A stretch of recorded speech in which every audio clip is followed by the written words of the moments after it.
Thank you, Honorable Speaker. And I beg to move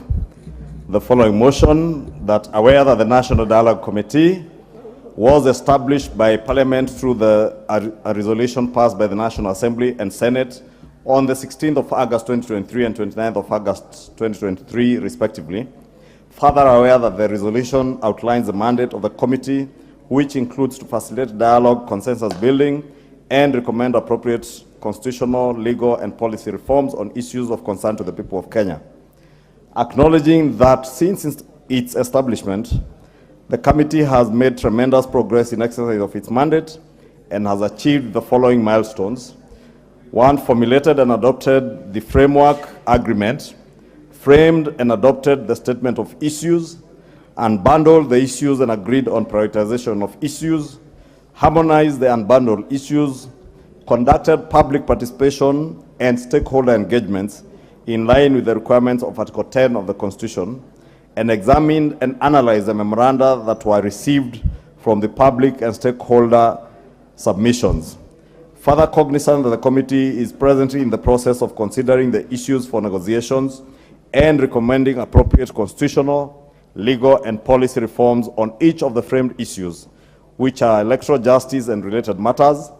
outstanding constitutional matters, fidelity to political parties and coalitions, and the law on multi-party democracy,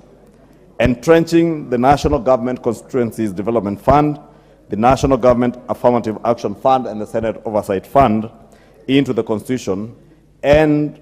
establishment and entrenchment of state offices. Conscious, Honorable Speaker, that the resolution, as passed by both houses of Parliament, required the committee to report to the leadership of Kenya Kwanza and Azimio coalitions within 60 days from 29 August 2023, and recognizing the need for the committee to conclude the consideration of the issues for negotiations, the process of making the appropriate constitutional, legal, and policy reforms on each of the issues as framed by the committee, and preparation of a report for submission to the leadership of both the Kenya Kwanza and Azimio coalitions and thereafter to Parliament. Now, therefore, the Houses of Parliament resolve to extend the mandate of the National Dialogue Committee by a further 30 days from the 28th October 2023, and consequently, the committee shall be required to report to the leadership of Kenya Kwanza and Azimio coalition on or before the 26th of November 2023, and thereafter submit its report to Parliament. Honorable Speaker, as the motion says, Honorable Speaker, we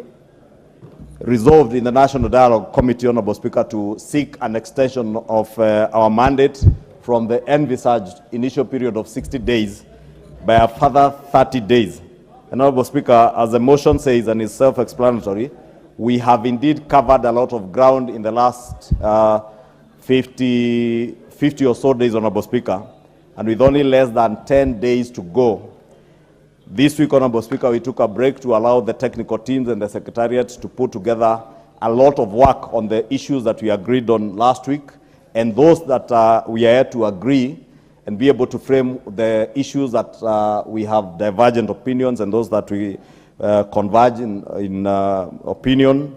and be able to frame them in a manner that will be able to quickly be able to negotiate. And Honorable Speaker, as you are aware, having been a very seasoned diplomat and our number one diplomat when you are Minister for Foreign Affairs, matters to do with dialogue and negotiations are indeed lengthy and delicate, and we do not want to rush into this. So, and especially even to also allow our technical teams to guide the committee in terms of the constitutional provisions and legal provisions, and even be able to come up with draft legislative interventions, and if there are any constitutional interventions, also to be able to come up with that so that they form part of our report. Therefore, Honorable Speaker, we realize that we may not be able to complete that within the time that is left. And Honorable Speaker, as we resume the negotiations next week, that would only leave us with about 5 days next week, as the days would have lapsed on Saturday 28th. And therefore, we only had 5 days, Monday to Friday. And we sought, therefore, to come back to both houses, seek concurrence of the House to allow us more time. Honorable Speaker, to be able to engage and consider all the issues, as we said, in line with Article 10 of our Constitution, to also engage with the memoranda and the stakeholder engagements, Honorable Speaker, that we were able to listen to. And members who have been following see that we engaged in a matter of about 5 days with over 60 stakeholders, and we had 704 persons drawn from stakeholders who appeared before the committee, and over a similar number who sent memoranda both by email and others handwritten, including members of parliament, who some I can see here, the Honorable Karoli Omondi, who took his time not only to send memoranda but also to appear before the committee to give his submissions, and the Honorable Pukose, and many others, including the member for Tiati, and many other members of parliament who appeared on various issues, Honorable Speaker. And we do not want to do a report that will not take into account all those issues. And therefore, we are seeking that the concurrence of the House for extension of time. But may I also, Honorable Speaker, in conclusion, say that the committee may not need to sit for the entire 30 days, but we are cautious that we do not come and seek an extension of 2 weeks or 15 days, then we run into problems and have to come to the House again, and probably come at a time when the House is on recess. That's why we thought to do this early enough so that we have at least another 30 days to the end of November, but we are certain before the end of November we shall have completed and tabled a report before Parliament, and also reported back to the leadership, coalition leadership on both sides for the way forward on the issues that have been at hand. Let me take this opportunity, Honorable Speaker, not just to thank the hundreds of Kenyans who wrote to the committee, who took their time to submit memoranda through email, some even through WhatsApp, and some by delivering them by hand to Bomas and also to the Secretariat here in Parliament, and also Parliament and the Clerk's Office and your office, Honorable Speaker, for the support, especially on secretarial services, that you have extended to the committee. Committee that has worked under very strenuous circumstances, Honorable Speaker, as you are aware.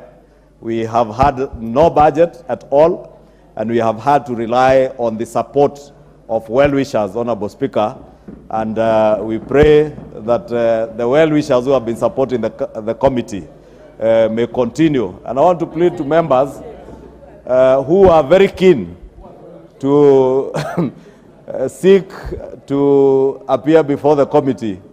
if they could also contribute to the budget of the committee, Honorable Speaker, in these last hours. Unfortunately, one of the civil society organizations that was funding the committee's conferencing facilities, towards the end of last week indicated to us that they had run out of budget, and therefore, Honorable Speaker, may also be part of the reason that this week we are not able to meet. But I want to plead that